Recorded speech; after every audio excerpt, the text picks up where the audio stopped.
Good evening, Mr. Zakir Naik. My name is Gulab Chand Vishkarma, and I have a question. Bakrid is very Kareeb, very near this time, and the Muslim faith believe that on the occasion of Bakrid, they sacrifice the goats, buffaloes, and cows, and all that. And according to the Islam, insaniyat and humanity is very important, and every faith should be pity and kind on animals and human being and all that. Then if they believe in this, then why they give the sacrifice of goats, cows and buffaloes on the occasion of Bakrid? Whether they should do it, whether it is in favor of humanity or insaniyat. Brother asked a very good question, that why are we sacrificing goat on Bakrid? If it's not a Bakrid, can we sacrifice No, goat? no, no. Any animals, any No, animals. can we sacrifice goat if there's no Bakrid? They sacrifices, they kills. I'm asking you the question, that means if no Bakrid, if we sacrifice the animal, it is allowed? No. Generally, why do you? Other So our occasion direct also. question, why do you have non-veg? Correct? No, no, I'm not getting what you are saying. Your main question is, why do you have non-veg? Why do you have meat? Actually, I want to say on the occasion of Bakrid and other occasion as well. Oh, okay. हाँ, I'll on the answer other both. occasion as well. On the occasion of Bakrid, Allah says in the Quran in Surah Hajj, chapter number 22, that the blood and the meat does not go to Allah, it is your piety which goes to Allah. So unlike other religions, in other religions when they sacrifice the goat and keep it in the altar in the name of deity. And who eats? God Almighty eats. In Islam, when we sacrifice, what do we do? 1/3 compulsory minimum we have to give to the poor people. 1/3 we have to give to the relatives and friends. 1/3 you can keep for yourself. So maximum you can keep is 1/3 for yourself. If you want to give full in charity also you can give. So when we are sacrificing, what are we doing? We are benefiting the humankind. We are giving them food to eat. Now giving food to eat is good or bad, brother? Giving food to the poor people to eat, is it good or bad? Good. In humanity, is it good or bad? Good. So therefore, Islam is a religion of humanity. Now you may ask the question, what about killing animals? It's good for humanity, but what about animals? In short, a Muslim can be a very good Muslim even by being a pure vegetarian. It's not compulsory in Islam that you should have non-veg, but since Almighty God has given us permission to have non-veg, why should we not have non-veg? Allah says in the Quran, in Surah Ma'idah, chapter number 5, verse number 1, eat of the four-footed animal which has been made lawful for you. Allah says in Surah Nahl, chapter number 16, verse number 5, that the cattle has been made for you, so that you benefit from them, and of the meat you can eat.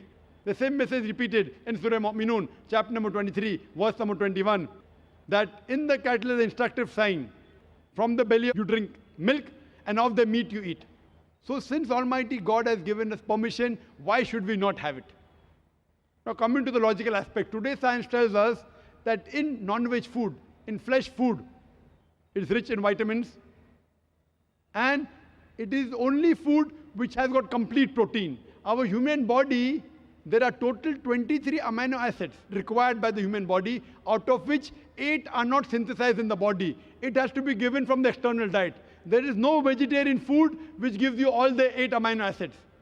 It is the flesh food, the non-veg food, which gives you all the 8 amino acids. Furthermore, if you analyze the set of teeth of the herbivorous animal, cow, goat, sheep, they have got flat set of teeth. They only have vegetables. They can't have flesh. If we analyze the set of teeth of the carnivorous animal, tiger, leopard, lion, they have got pointed set of teeth. They have got a carnivorous set of teeth. They have canine set of teeth. They only have flesh food. They can't have vegetables.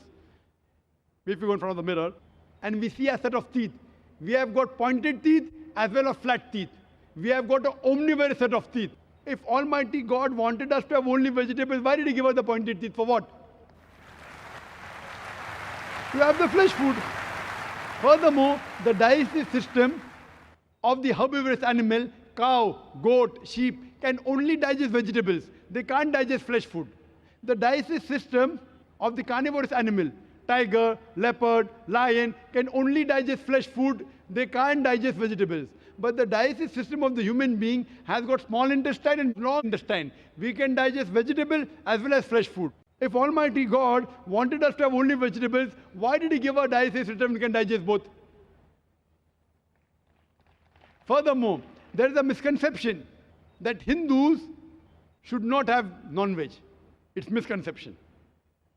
If you read the Hindu scriptures, it's mentioned in Manusmriti, chapter number 5, verse number 30, that Almighty God created some animals to eat and some to be eaten. If you eat the animals that have been created to be eaten, you're not doing a sin.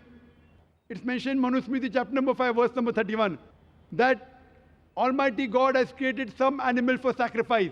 So if you kill the sacrificial animal, you are not doing a sin. It is mentioned in Manusmriti, chapter number 5, verse number 40, that killing in sacrifice is not a sin. There are various references in the Hindu scriptures and the Vedas that the sages and sons, they had non-veg, they even had beef. If you read Mahabharata Anushasan Parv, chapter number 88, you know the story of the Pandavas. You know Pandavas? 5 brothers. The eldest brother Yudhishthir, he asks Bhishma that what should we give in yagna, in puja, so that our ancestors will be satisfied. So Bhishma replies that if you give herbs and shrubs and vegetables, our ancestors will be satisfied for 1 month. If you give fish, for 2 months. If you give meat, for 3 months. If you give hare, rabbit, for 4 months. If you give goat, for 5 months. If you give bacon, for 6 months. If you give birds, for 7 months. If you give deer, 8 months. And the menu continues. If you give buffalo, for 11 months. If you give cow, our ancestors will be satisfied for 1 full year. And if you want your ancestors to be satisfied inexhaustibly, give red meat of goat or a rhinoceros. Who says that? Bhishma to Yudhishthir. The full menu is there.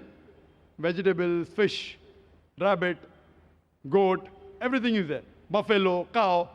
So even in Hindu scriptures, eating non-veg is permitted. It is many of the Hindus, because they were being influenced by other philosophies of ahimsa, they started practicing it.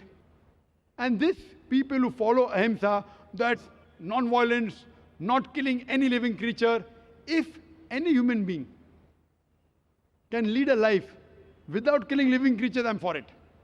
What they say, killing animal is a big sin because they're life. Killing life is prohibited. Today science is advanced and we have come to know that even the plants have got life. So by eating vegetables, you're killing life also. But the logic has changed. No, we understand that the plants have got life, but the plants can't feel pain. Therefore, killing a plant is a lesser sin as compared to killing an animal. For sake of argument, I agree. Today, science tells us that the human ear can hear frequencies between 20 cycles per second to 20,000 cycles per second. Anything below and above, we can't hear. Today, science tells us that even the plant cries, but the human ear cannot hear. So there was a farmer in USA who had equipment which converted the cry of the plant to the human ear, and he used to know that that required water. Someone will say, okay, fine, I agree that the plant can feel pain, but you know, it has got 2 or 3 senses less. Therefore, killing a plant is a lesser sin as compared to killing an animal which has got 5 senses. For sake of argument, I agree that plants have got 2 senses less as compared to the animal. I am asking you a question. That suppose your brother, God forbid, if he is born deaf and dumb, and when he grows up, someone comes and kills him. So will you go and tell the judge, me Lord, give the murderer less punishment because my brother, he was deaf and dumb? Will you say that? You will tell the judge, give him a bigger punishment. My brother was masoom. He could not hear, he could not speak. So in Islam, it does not work like that. 2 senses more, 2 senses less. Allah says in the Quran in Surah Baqarah chapter 2 verse number 168, eat of the good things we have provided for you. What is good, what is tayyib, you can have. And furthermore, I personally have got no problem. If the non-Muslim don't want to have non-veg, I've got no problem, personally. Only when they tell me it's a sin, or you tell me it's against humanity, I give the reply. Personally, if the non-Muslims continue having vegetarians, good for me. If all the non-Muslims start having non-veg, then the price of mutton and beef will go high. Personally, I've got no problem.